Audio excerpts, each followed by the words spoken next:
Welcome to the Selling from the Heart podcast on the Salescast Network. You've joined a global movement of sales professionals who are dedicated to being authentic and building trust.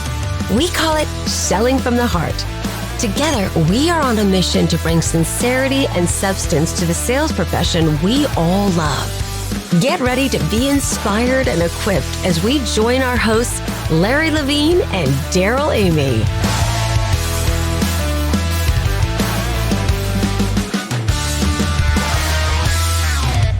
Hey there, everyone. This is Larry. I want to take a moment to express my heartfelt gratitude for the incredible support you've shown since Selling in a Post-Trust World book launched earlier in August. Thanks to you, Selling in a Post-Trust World is making waves and helping sales professionals everywhere build authentic relationships. If you haven't grabbed your copy yet, head over to barnesandnoble.com and order yours today. And here's a special thank you. When you leave a review of the book, we'll give you instant access to our exclusive Selling in a Post-Trust World private podcast. This 12-episode series dives deeper into each chapter, offering actionable insights to elevate your sales game. Don't miss out. Order your copy, leave a review, and unlock exclusive content designed to help you sell from the heart. For more details, go to sellinginapostrustworld.com. Thank you. Thank you for being part of this movement. Together, we're transforming the world of sales, one authentic relationship at a time. Hello, and welcome back to the Selling from the Heart podcast. Your co-host, Darrell Amy, here today with Larry Levine. What's going on, Larry? Hey, we got everything going on. Fall's in the air. I can't believe it. The air's crisp. I've been looking forward to this podcast for quite some time. I'm going to tell everyone right now, we're in for a treat, Darrell. Let me tell you. Robert Hamilton Owens is in the house. You're going to be so excited. And I tell you, you're going to be challenged to the core today. This is going to be an amazing conversation. And thank you to everybody who is sharing this podcast. One of the things that's great is throughout this year, and we're coming up on Thanksgiving here really, really soon. I'm just so grateful for the way that this community continues to grow in all areas of sales profession, literally all over the world. And I'm so thankful for everybody who is, we get to hear from people every week. We're making new friends. And I'm just saying this community of authentic sales professionals is incredible. And I'm so, so grateful for the people we get to hang out with. No, absolutely. And I just have to give a special shout out. This person's near and dear to me. Darrell, I know you know this person, Andy Holt. I am so grateful for our friendship. We engage in some of the deepest conversations. You wave the flag around Selling from the Heart. I appreciate you. Thank you for being a true champion here at Selling from the Heart. Yeah, Andy, you are a class act, and we appreciate you. And I appreciate everybody out there. Once again, we are grateful for you and grateful for this movement of authenticity and trust right here in this sales profession we all love. Well, today I am so excited. We're honored to host Robert Hamilton Owens. He's a distinguished executive coach, a management trainer, and a culture expert, known as the fittest and mentally toughest 71-year-old in the world. Robert's extensive background in resilience and mental toughness is not just limited to his athletic feats. It extends into his professional work, helping leaders and teams excel under pressure. And don't you know that in the sales profession, this is going to be so helpful. Robert has completed 12 Ironman triathlons, numerous extreme endurance races, all experiences that have honed his expertise in overcoming obstacles and achieving goals. So join us in welcoming Robert as he shares actionable insights and strategies from his coaching and training career to help you build a winning sales mindset and foster a culture of success with your team. Robert, welcome to the Selling from the Heart podcast. It's awesome to have you here. Wow, I like that introduction. Thank you so much. It's great to be here. Hey, Darrell, what's that? Hey, before we get started, hey, Robert, it's so good seeing you again. I got to give a shout out to someone who's near and dear to both Robert, myself, and you, Darrell, Scott McGregor. I met Robert Owens through Scott McGregor at an Outliers retreat. Scott is a class act. I love it. Good man. Yes, he is. Shout out to Scott McGregor. Well, as we get started, Robert, this is going to be an amazing conversation. I want to kick it off by asking you the question that we ask every guest on the Selling from the Heart podcast. And that is, what does it mean to you to sell from the heart? I thought about that and it came pretty quick. You sell from your passion. And if you have passion, it's not selling, it's leaking, because you're just enjoying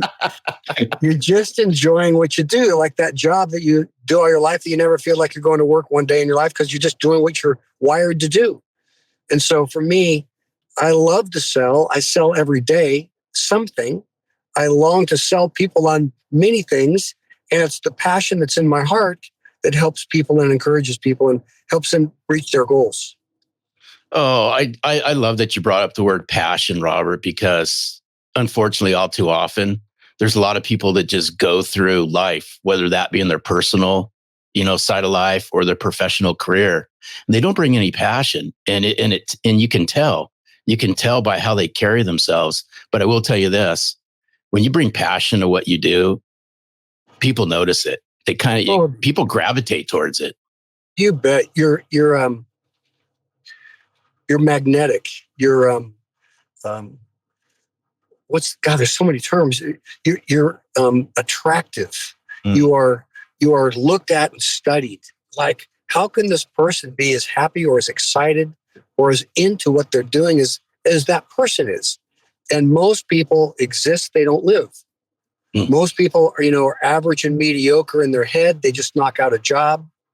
And when you get finally a place where you're thrilled with what you're doing and helping the people around you get to where they're going, it's really, really fun. It's a lot of work, but it's a lot of fun. And then you love later on in life to have them come back and say, you changed my life. Your excitement, your enthusiasm, your passion got on me. And I've changed because I've been around you. It's great. I love it. I love it. Well, in the profession of sales, sales is tough. We all know it. There's a lot of rejection. There's a lot of discipline required. And one of the things that our audience is so excited, I know, to hear about today is what you've learned along the way about resilience, mental toughness, discipline, and all of that. As we get started, and Larry and I have had the opportunity to get to know some of your story. Could you share some of your story with our audience? Because it is an incredible story. Oh, gosh, I don't know. For the audience, we all have a story, and we all, it's not what happens to us, it's what happens in us. And I'm an adopted kid. I found out, I was given a name at 3 months old when my parents adopted me. I was a special needs kid. I didn't run unaided till 6th grade. Wow. I played by myself all the time. And my mom got lupus, and she was a PE major out of UCLA, and she was my hero, and she's laying around with lupus when there wasn't any cure for lupus. I had issues in my life. I had snakes in my head. I thought I wasn't smart, wasn't gifted, wasn't talented, couldn't compete. It was not good growing up. My father was a Mensa. He was a genius, out of Stanford. Never got a B undergrad, never got a B in law school. My mom was a 4.0 out of UCLA. My sister was a 4.0 out of USC. And then there was me. And I was in jail by 16. I was just, getting a master's degree in irresponsibility. I surfed and skied and swam, lifeguard at the beach and stuff. And I just didn't know what I was doing. And then the thing that turned my life around was there was a couple guys that came up to me and they said, "Hey, Robert, you have special ops in you." I said, "No, I don't." Are you kidding me? And these were U.S. Air Force Pararescuemen that were reservists. And so they would lifeguard the beach with me in Southern Cal. And then they go to college, and then 2 weeks a year, they'd do their thing, And they said, "Robert, you're living really stupid, but you're really smart. And if you just get your act together, you'd be amazed at what you could do." And I didn't have any faith in me, but I had faith in their faith in me. And when they said, we believe in you when you don't believe in yourself, they then said, if you'll do what we say for just 6 months, we want you to go dark. No girls, no partying, no drugs, no drinking. If you'll just do what we say for 6 months and learn to focus on one thing. And I said, that's a lot of work, but I want to change. I want to change so bad. And everybody has to have a why. Why do you want to do what you want to do? And if your why is strong enough, you can move mountains, And my why was everybody's going ahead in life except for me. I'm in a circle just in the sewer, just going around the hole. I said, okay, I'll do it. And 6 months later, I went to the Air Force for Pararescue, which is the Navy SEAL side of the Air Force. We do that kind of training, and then we had 6 months to 9 months of medical. So we're combat paramedics that go in and rescue those guys when they get shot. Anyway, we went in, had a class of 150. Lo and behold, we graduated 6 out of our original class, and they made me team leader of the 6. And they said, "You're a leader." I said, "No, I'm not. I've never lived my life. I don't get third place in a swimming meet. I'm an average, mediocre kind of guy." And they said, "You're not average. You're not mediocre. You're not dumb. You're a leader." And all of a sudden, I just grew up. It's like all of a sudden it clicked in my brain. I've been self-sabotaging myself, and I have talent, and I'm not dumb, and I can do things. And that changed my career track for sure. And the rest of my life, I got out. People said, "You train people?" I said, "I don't know. What do you want to be trained in? You still training guys?" I kicked their butt, sort of. But what do you want me to train you? I was nicer than that. But they said, "Come over and talk to 5 people, or talk to a staff of 10 or 50 or 100. Or pretty soon, you're doing hundreds and then thousands. And then you're asked nations. And all of a sudden, my world just opens up. And people say, "You're an expert, you're smart, you're gifted." And I just chuckle. Like, if you'd known where I come from, if you knew the work that it took to change and choose to grow, that's a whole different story. And that's why I wrote the book Beyond Average, meaning I was average, and then I chose not to be average anymore, not because I was hot, but people believed in me. Men especially called me out and mentored me. And my life changed when men invested themselves in me and called me into doing greater things than I thought I could do. So that's my story. Oh, this is so good. There's a couple of things that I just got to key in on. It just is racing through my head. It's this whole believability. Because Robert, I go back about 10 years ago, and my life turned upside down about 10 years ago. And the first person I reached out to was Darrell, just to have a conversation and tap his network. But I wouldn't be here today if Darrell didn't see something in me that I didn't see. So he believed more in me than I actually believed in myself. So that's one, because I just so resonated with what you said. The other thing that just kept racing through my head is stories. And the stories that we tell ourselves, right? The stories in our head become the stories of our life. And it's what kind of stories are you telling yourself that's preventing you from becoming even better than you can even become? It goes back to I'll hold my hand up. I'm guilty of self-sabotaging myself all the time. Yep. There's something about limited beliefs living in your head. And if you get a picture, when I work with our special ops kids, or I work with guys, I say, I got to cut the wires in your computer. You have a mind virus. Your mind is sick. You have a virus. You can't get out of your own way. And the thoughts that are in your head, you think are yours, but they're not yours. They're thoughts that have been placed there, like weeds that have grown in a vacant lot. And instead of you planting the right things in that vacant lot, the weeds just came and took over because you didn't manage your brain. You didn't manage your lot. And so you think these thoughts, and I say, do you ever think about your thinking? And people look at me like, no, I just think. And I go, I understand. We all just think, but you need to do an autopsy on your brain to think why you think the thoughts that you think. And they look at me like, that's nuts. And when I'm training special ops guys, I say to them, and we as coaches, we say, we want you to go to a mind gym before you go to a physical gym. Because the mind quits before the body does. And the mind tells the body to behave a certain way. And so if you have snakes in your head from upbringing, Robert, you were called a mistake. Don't you know your parents didn't want you? Don't you know you can't ever run because you're disabled, dude, and no one wants to pick you for the team. And all those kind of things that are in your brain that bring your world real small.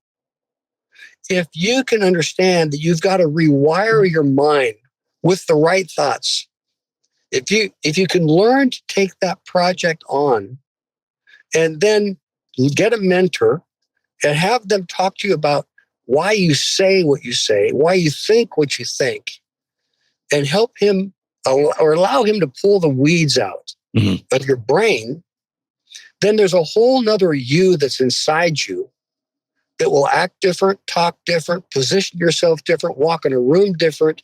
If you can cut the wires in that old brain or those limited beliefs that have lived in your head like weeds, when that changes, you can change. And most people look at you. And what we do oftentimes is we say to a kid, we want you to do the big four. And the big four is, first of all, we want you to learn how to breathe. Because in breathing is where we take control of our mind. And after breathing, we want you to visualize. And after we want you to visualize, then we want you to speak out loud. And then after we want you to speak out loud, we want you to do mini goals. And when you begin to then discipline your thinking, your mind, and neuroplasticity of rewiring it, we say to our kids at 7 o'clock in the morning, now we're going to crush you the next 4 hours. And you're going to feel like quitting. But this is how you learned in your mind not to quit. So just make it to lunch. And then we train them how to breathe and how to then take control of their mind and how to get their why right and confess that why. And then we get them and they make it to lunch. And then we say at lunch, take 5 minutes and go into your mind gym and rework your mind, get ready, do your breathing, do your stuff, take the mental discipline of having a mantra of what you're going to say, see yourself making it, and then we're going to take you through another crushing experience all afternoon. Sounds like sales. Just like sales. And just like sales. You're going to do this for the next 9 weeks, 13 weeks, whatever it is, every day. We're going to get you to work in your mind before we put you in the physical thing.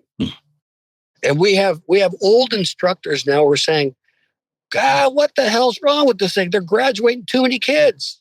We say, that's because the old days, we didn't have those skills. We just thought we had to suck it up and toughen it out. And now we're giving kids skills on how to mature and grow themselves and have a better mind. And you guys don't think that's fair. Well, it's not, because no one ever taught me that. You know, I wish I'd learned that back in the early days. But it took saying to somebody, why is it that you think so much different than me? Because I can't think that. And then let them get in your head. And when I coach guys, they tire me, they say, I got snakes in my head. And I go, so what? We all do. What's yours, you know? And then we just start processing that stuff.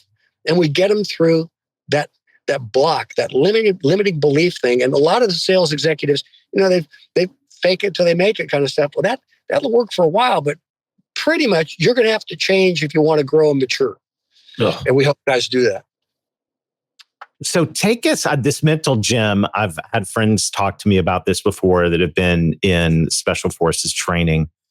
Talk to us about this mental gym. And in particular, if you were thinking from the perspective of someone who is in sales, and salespeople have been called the corporate athletes in a lot of ways, how would the mental gym, what would that look like for a high performance sales professional?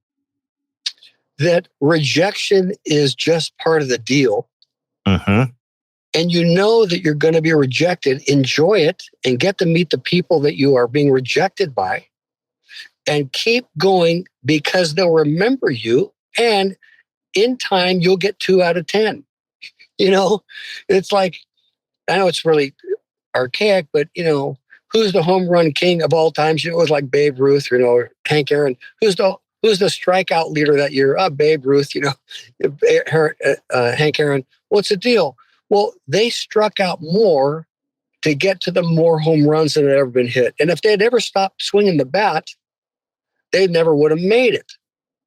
And so, well, then how do you get paid millions of dollars for hitting 300, but mediocre money for hitting 250? What is it about 3 out of 10? Yep. So you fail those 7 times, but 3 times you're going to hit the ball and you make millions. And I remember one time I wanted to quit what I was doing. And this guy came up to me, this old man, a mentor type, you know, he came up and said, what's the deal? I said, I'm so discouraged. I want to quit. And he just said, God, just get over it, hit 3 out of 10, and you'll be a famous guy. I thought all my ideas were good. He says, we all do. Just stand there and get 3 out of 10, you'll be a golden guy. And I thought, he said, I'll be back in a year. And so fail some more and hit some more. I give you permission to fail 7 times for every time you hit, 3 balls. And I went, that's nuts. I don't want to have that happen. I want to be right all the time. I want to have success all the time. No, it's not like that. It's like you've got to learn how to persevere. I'll give you one story that sort of made that come clear. I'm on a flight. I'm sitting next to 2 Mormon guys, 2 LDS guys, and they got their elder badge on, and they got these tubes. And I say, what's it? I'm on the aisle side. These guys are middle and window. I say, what's in the tubes? And they go, oh, it's mapping, walking maps of neighborhoods. I said, sweet, open them up. And so they pull these maps out and they put them on their laps, 2 nice 18 to 25-year-old guys, Well, that's sweet. So what's your deal? Oh, I have to walk every one of these houses. Really? How long is it going to take you to walk this subdivision? A day and a half, 2 days, maybe 3. And I say, so how many times do you get your door slammed in your face? Oh, a lot. I mean, a lot. And I say, well, how often does somebody say, oh, I'm so glad you're here. Talk to me. Oh, not very often. Like maybe on a good day, 1 out of 50. And I said, and so you like that? Oh, yeah, we like that. You do? He goes, oh, yeah, we know that 49 doors are going to slam in our face. It's no big deal. We just keep looking for the one. And we find them and we have a great time. I said, so you like rejection, 49 doors slamming? Oh, yeah, it's no big thing. Once you get used to it and figure it out, we just make our rounds until we find the one person. I said, that's really good, you guys. Thank you. I just thought, how many people have that kind of a mindset? How many people say, for the joy set before me, I get to go have doors slammed in my face all morning long, have a Gatorade, wash my face in the afternoon. And, door-to-door people have a tough life. But again, it's your perspective. And it's your perspective on meeting people and having them not want to hear what you're selling, but being nice and being open and not being mad or get caught in an attitude. And that can happen for kids or adults or anything. It's rejection's part of life. And you have to learn to grow with it and use it and help it mature you. And if your personality is not cut for that kind of stuff, it's okay. No big deal. Not everybody is. But sales is a tough deal. But that's why you get paid when you make your sales. And that's why they give you big things when you make your sales goals. Why? Because it's hard. And you have to choose to want to be in that kind of environment and thrive in it. Oh, I love that story. I just absolutely love that story. I just got to go back. I have to go back to it because we've been talking about rejection and so forth. First word that comes to mind, Robert's detachment. So how can, just layering upon that story is, how could you coach someone to detach from all of this? As salespeople, there's some that just can't get past rejection and it just drives them crazy and it makes them do just wacko things in their head. So how could somebody start detaching? What kind of things can they do just to detach from the outcomes of all of this? Well, first of all, oftentimes that rejection is touching something way deeper than that rejection. Yeah. And if you take a bunch of brokenness into having doors slammed in your face, if you got issues with self-worth and rejection already, that's probably not the best way to go. You need to know that you're a work in progress and that you are going to have things touching your mind and your heart that you didn't want touched, because this kind of a job is going to do stuff to you about your self-worth and your value. And so there's a guy named Sam Taggart, and he runs a great organization called D2D, door, the number 2 to door. And he has 1,000, 2,000, 3,000 door-to-door people come to his conferences. And he brings in the best. He brings in Maxwell. He brings in anybody who's a big-time leadership kind of, to teach these young people about how to handle rejection. Sam Taggart, D2D. And anyway, you have to know that this is going to change you. And you want it to change you for good, not change you for bad. And you need to know that it's okay to say, I need to take a break and to rethink what I'm doing, because I think I want to do it, but it hurts more than I thought it would, or it frustrates more, or it angers me more, or it causes things to come out of me about self-worth. And if you're not having a good supervisor walk with you, how you doing? How you feel? What's going on in your head? How are you processing it? What are you doing at night? What do you do on the weekends? How do you refresh your mind? If you don't have somebody helping you, it can be a hard old thing to work through. So challenging. One of the things that I think is so great and so terrible about the sales profession is what you were saying just a few moments ago about how all of this touches stuff deep inside you. And this is one of the reasons we're big advocates for doing the inner work in sales. And I think sales pushes buttons like very few other careers do in those areas. But the upside of it is we have the opportunity to confront some of those things that maybe a lot of people in life don't even confront, and hopefully become better on the other side of it. This has been... Hey, Larry, you haven't blinked in about a minute and a half. What are you thinking? Hey, Robert, my head's time to pull out the couch because Darrell knows me really well. I'm sitting there just You're just going like this. You're going like, I'm like, you have no idea how my head's spinning, because a lot of what you're talking about, Darrell already knows. I mean, Darrell's got me pegged, Robert. But this is the stuff, and it's the stuff I deal with, and I'll be open about it. It's the stuff that I'm really good at playing mental gymnastics. As great as we are here and as successful we are as a Selling from the Heart, and now with the second book and so forth, it's just the things that I got to deal with all the time. So I'm sitting there just deeply listening to you, my mind's spinning. So plus Darrell already knew it. I'm just going to wait, because after we're done recording this, Darrell's going to hit me up and go, I told you. This is challenging, so challenging to all of us. And this conversation has gone by so quickly. And I know our audience is likely thinking the same thing I'm thinking. And that is, how do we get more Robert Owens in our life? Well, first of all, we can do another one of these if you want. I'd love to. Second of all, my website is my name, roberthamiltonowens.com. Put that in the show notes for sure. And you can email me. Email is just my name, Robert Owens, but Owens has 2 S's. That was for my kids, because there's too many Robert Owenses. Robert Owens with an extra S at Yahoo or Gmail.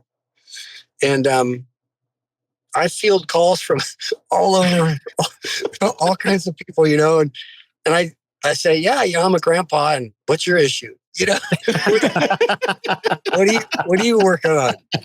And the neat thing is I'm still working on mine too, I'm still working on my head game and trying to clean it up. But I have, every morning I take control of my mind when I wake up, and I have my mental thing starting with my breathing to make sure that my thoughts are the thoughts that I want versus the thoughts that are in my head because I'm tired or I'm bummed out or yesterday wasn't a good day.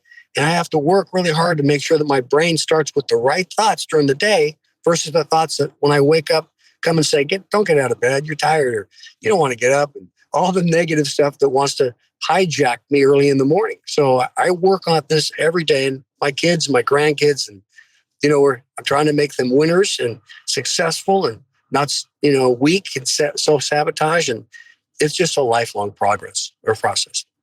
Love it. Oh, hey, this is so good. Hey, before we sign off, you got to drop just another 60 to 90 seconds of Robert's pearls of wisdom. Just wherever you want to take it, you got to share another minute or so. I could listen to you all day long, by the way, but you just got to share some pearls of wisdom as we sign off. When I'm rowing the boat across the Atlantic and the waves were 3 stories high, and the 2 boats behind us, the waves break them in half and sink them. And we were on this sat phone going, told you there's a storm out here, 1,000 miles off the coast, and then, we're in, it's all night and there's no stars, no moon. And all you do is hear these freight train waves coming, they're coming at you. You say, this is an adventure. I paid for this.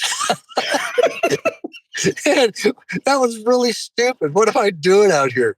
And so, there's there's just been a lot of interesting things. Like I've done 12 Ironmans and I probably passed out in 8 of them. Where I get to the marathon, I dehydrate because I always go in some humid place that just cooks me. And I wake up on the ground, and the ambulance is there and they go, hey, you go, hold on, just stand me up a little bit, and walk me a bit and pour some water over my head and let me take a pee. And they say, you need to go to the hospital. Like, oh, I know. And I say, later. You can't do that. I said, well, I never rode my bike one day before the race. So it's always a challenge, coming into the marathon. But if you figure this stuff out, you can figure out how to stay in the game and have fun. So I get paid to speak, to tell all the stupid things that I've done, all the mistakes that I've made. And people laugh because they don't want to make them. And I said, that's right. You don't want to do it like that. So it's just really fun. That's so good. I love it, Robert. What a treat. Thank you so much for sharing your time, your heart with us today. This has been truly incredible. Thank you, Robert. It's been fun. Hey, listen, before you close, all of you listening, what I'd ask you to do now is to please write Larry and Darrell and say, this is what I got out of this podcast. And this is what I liked. And this is what I'd like to hear more of. Or don't have Owens back. He's stupid. But say something. Just don't be silent out there. Give them feedback on what they're doing and why they're doing it, what you like, and help them with this podcast. Okay? Thanks. I love it. I love it. Robert, thank you. What an incredible conversation. Hey, Darrell, I told you before, this was going to be, I've always said, hey, Robert, I know you're listening behind the scenes. Most intriguing man I've ever met, Robert Owens. I love that last story about passing out during the Ironman and getting up and just going, just give me a little water. Let's keep going. That attitude is great. And, this concept of the mental resilience, the mental gym, getting the breathing right, getting our thoughts right. There's so many things that we talk about this a lot at Selling from the Heart, but I think this is a next level into this conversation about how we start our day, how we intentionally approach what we do. And if you think about the head trash and you talked about the snakes running around inside our head, that stuff comes to the surface for a sales professional, let's just be honest, every day at some point, if not all day. And this is the inner work that as we do it, we got to keep doing it. I'm encouraged not only to talk to someone who's 71, who's running Ironmans and rowing across the Atlantic Ocean, but also encouraged to find that, encouraged and a little discouraged, find out you still have to do this stuff when you're 71. You still have to work on the mental game. But guess what? This is what the difference is between 250 and 300. This is the difference between average and top of the game. Yeah, it just, this whole conversation, it goes back to, in selling in a post-trust world, we've introduced the trust formula, and the last foundation, the last pillar of the trust formula is disciplined habits. Mm-hmm. And I would encourage everyone, go back, listen or watch this again and really reflect upon it, because the underlying theme of all of this is discipline. And if we pull disciplined habits out of the trust formula, it's hard to build authentic relationships, bring any meaningful value, and bring an experience. You can't do any of that unless you're radically disciplined. And I don't know of anyone out there that's probably more disciplined than Robert Owens. So, wow. Great conversation, Darrell. What an amazing time. We've got some incredible guests coming up in the weeks and months to come. So make sure to like and subscribe. I love what Robert shared at the end. Send us a note. We'd love to hear what you want to hear and what you're getting out of this. It'll help us make this even more excellent. And thank you to everybody who is sharing this with your friends, your peers in sales, your clients. This growing movement of trust and authenticity right here in this profession we all love is amazing. And Larry, I'm so excited that we get to be a part of this together. No, absolutely. I can't believe we're pushing towards the end of the year. Thank you to everyone who's been listening, that's been waving the flag around Selling from the Heart. Together, we're raising the bar, and it's all because of everybody. Not just us. It's everybody who's watching, listening, and implementing all of this. Hear, hear. Well, till next time, keep being genuine, keep being authentic, keep building trust. Go to the mental gym, and most of all, sell from the heart.